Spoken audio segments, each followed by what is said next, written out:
Ako si Sheila. Please subscribe to my channel. Good morning, Madlang Pips. Good morning, everyone. Ipakita ko sa inyo kasi lumabas ako bago lang din. Ang phone ko nasa kwarto. Binalikan ko. Ipakita ko sa inyo ang buwan. Tinignan ko kasi sa labas kung may tao ba. Nag-ingan yung mga aso. Tingnan nyo nga ang buwan. Yung kulay orange na yun, oh. Na parang apoy. Yan, oh. Buwan yan. Mga Madlang Pips, parang apoy siya. Parang siya nag-aapoy. Ano ko ba? Hindi nyo lang kasi. Tignan natin kung maka-flashback. Ito yung mga aso. Yan. Yan yung mga aso. Ito yung buwan.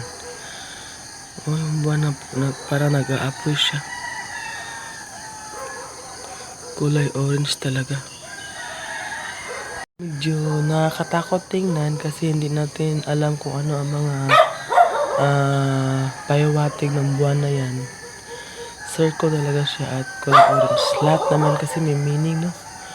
Sa mga sa mga urban legend. Kaya sa ngayon medyo nawawala na yung mga meaning sa ngayon. Iba na kasi eh.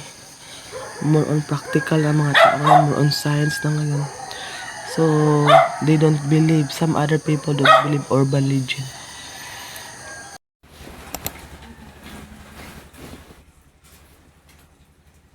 Oh, ayan mga kapips, nagmuni-muni ako niyan mga kapips. Then medyo nagdasal ng konti mga kapips. And pagkatapos yan mga kapips, bago ako lumabas, yan, lilinisin talaga yung nasa, bedsheets, yung mga higaan, yung mga, yung mga blanket. Kailangan talaga malinis bago lumabas mga kapips para pagbalik mamaya galing sa labas fresh yung mga pag-iisip so, ito mga na yung kapips. resulta ng pag-arrange ko sa room na maliit na room. Huwag nyo na itong pansinin, ganyan na yan.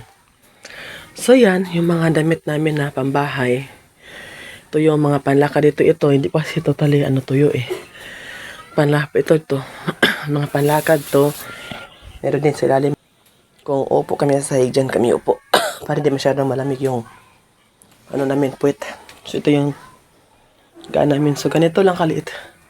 Ewan ko ba anong size na to ng room na to. Ito yung window sa labas. Oh, yan. Ito na nasira. Ayusin natin to. Para magkawalis tayo na. Ito. Hanap tayo ng rubber. Walisin natin yan.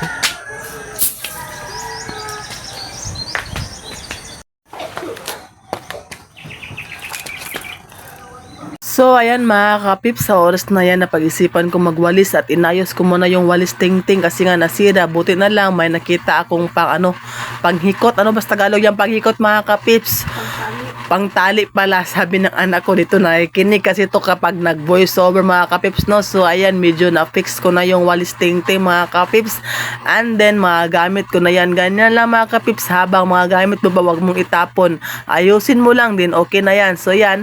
And then, yung rubber na yan, hindi ko yan tinapon din. So, ayan, dahil sa init ng panahon mga kapips at parang stress kami. So, napag-isipan namin ng asawa ko mga kapips na pumunta sa, ano bang tawag yan? Hindi naman yan restaurant, pero kapihan ba yan mga kapips? So, meron sila, puto kasaba yan mga kapips. Ang sarap niya mga kapips, no? Din satisfied ka sa isang kasaba. Hindi ko nga yan nahurot mga kapips. Dinidala ko yan sa bahay mga kapips. Maganda siya.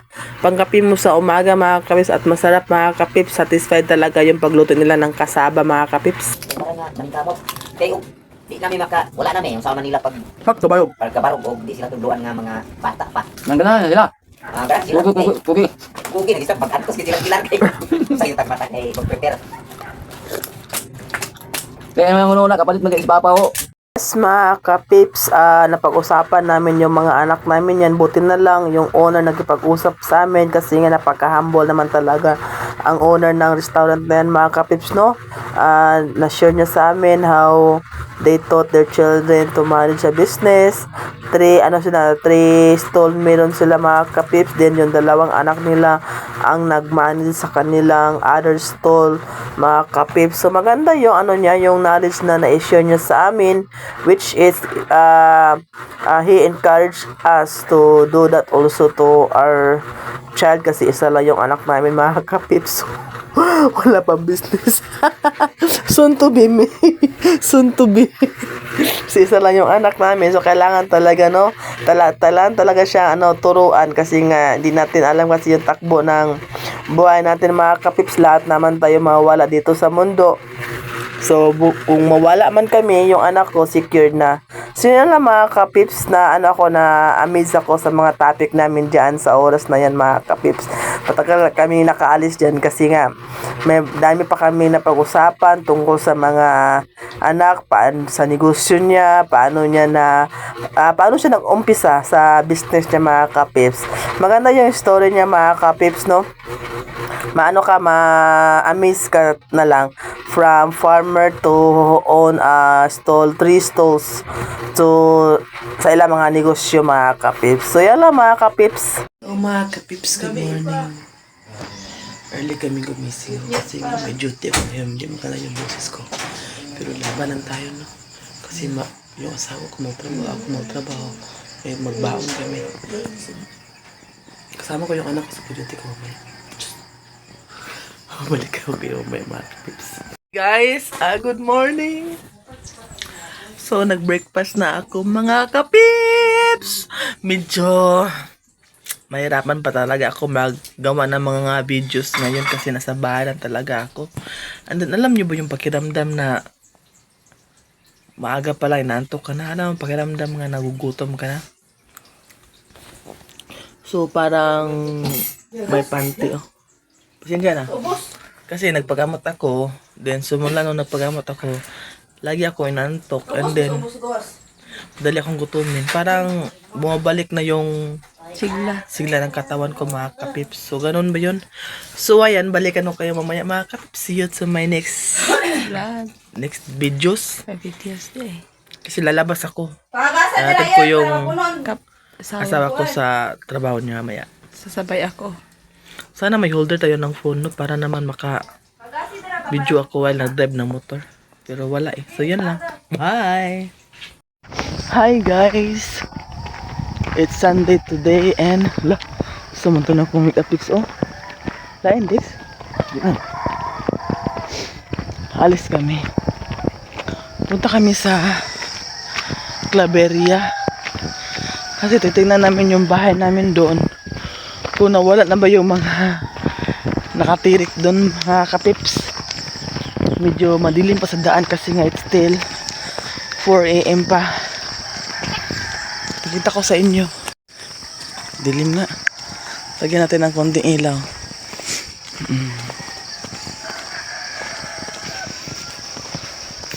Alam nyo ba, kahit ngayon ko lang na feel na kahit malamig pero masarap para sa pakiramdam, no, na maglakad ng ganitong oras. Kaya pala yung iba jogging pag ganitong oras kasi nga parang fresh lahat yung langhap mo. Yan ang pakiramdam ko ngayon, mga kapips. At alam nyo ba, di na ako masyado hinihingal ngayon para mataas yung hangin ko.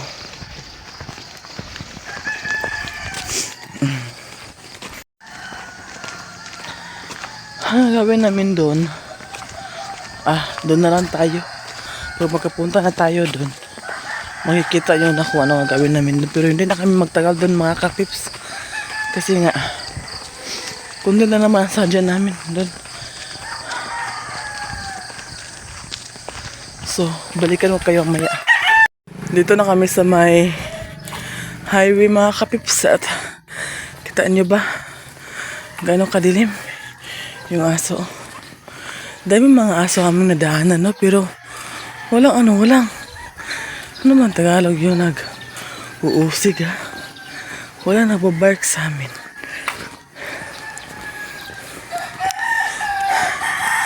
Kasi pag baba nito, yun na yung para terminal na lang, paradahan ba? Or terminal ng jeep. So, kaya naglakad kami. Ay, nihingal ako. Tagal kasi, mga kapips, na Hindi kasi ako makapaglakad ng mahaba-haba. May motor dumaan. Hindi ako makapaglakad ng mahaba-haba. Kaya madali akong hingalin. Sirado pa mga store dito. Tindahan doon, sirado pa. So lakadan tayo mga kapips. Medyo okay na yun. Pagbumuka natin ba? Ang pula ng labi. Mawala din naman to mamaya yung lips natin mga kapips. Kasi nga lip tint lang to nilagay ko na mamurahin.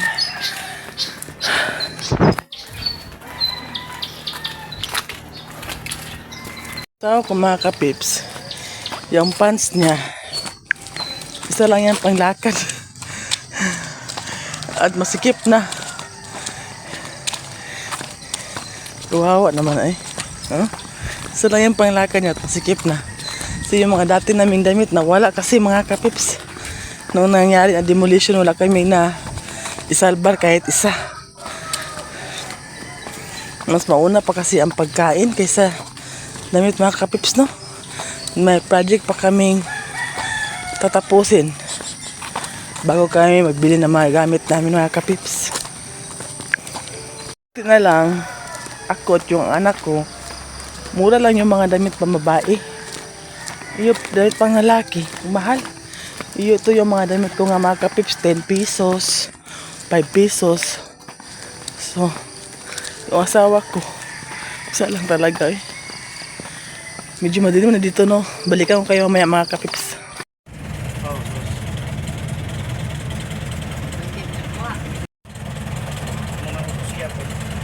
Hi guys, dito na tayo ngayon sa Kogon Market. Dito na kami ngayon sa Kogon mga kapips, and time is 5:35 in the morning. So ito yung Kogon kasi. Tawid. Tinda pa dito. Hoy Rodel, magsira na ta. Mangihi ta, mangihi. Merkado sulod ta. Kayun kay ko.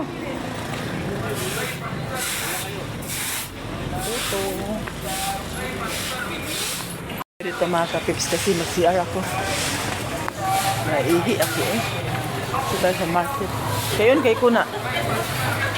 May stall dito oh. Nabulo ka CR na eh? Ta? Diyan oras day. Alas 5:35 pa. Nato man siguro ang CR oh. Tana ta.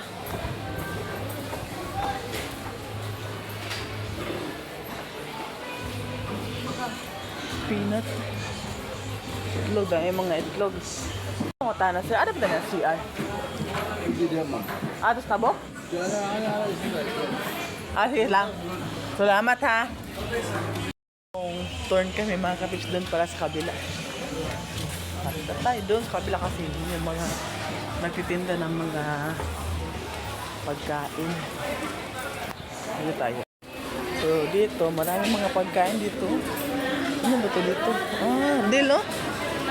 Unya lang mag-share at taraan tayo tapalita. Laya ko street. Ano sila mga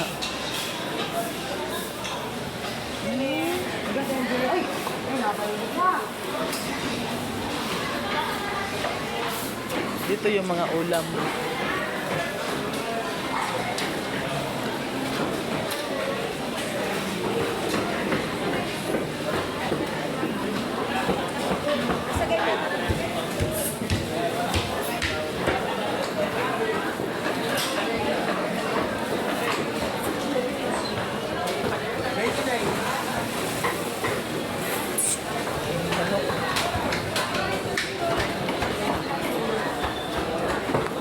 Tawa ako mga kapips kasi yung pinsan ko naka-duty dito.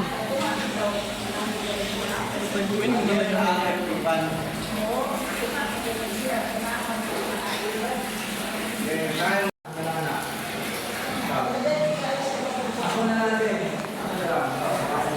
mga kapips, wala pang sasakyan.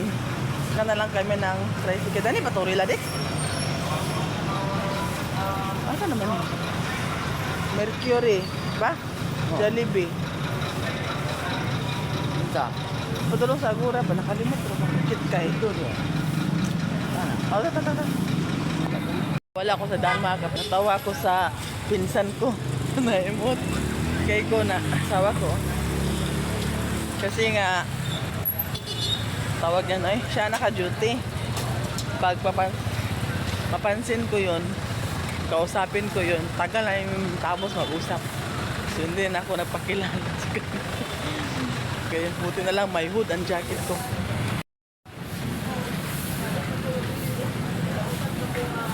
Ano naman dito?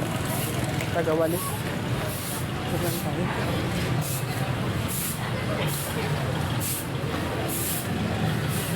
Dahil ang mga nagtitinda dito.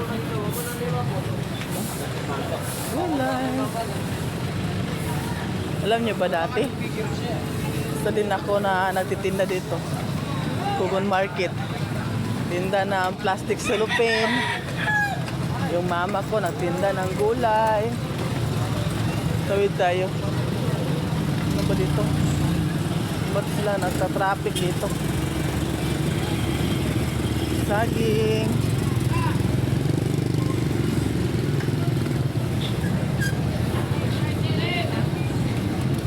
Magdila na ta, Rex?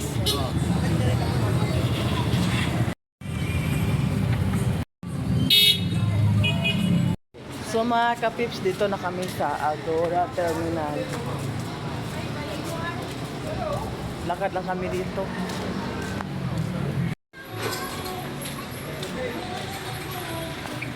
Hanap tayo ng hot plus.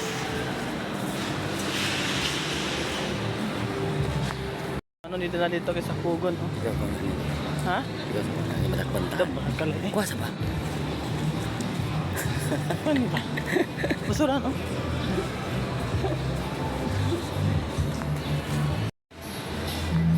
Pips, nakabili na ako. Ba yung pakiramdam ng tiyan ko eh. Pumasok kami dito para mag-shopping. Ay, sabi. Pero bago ang lahat, ito muna unahin namin sa pag-shopping. Shopping? Ang restaurant. Yan na ang sadya. Pumasok para mag-CR.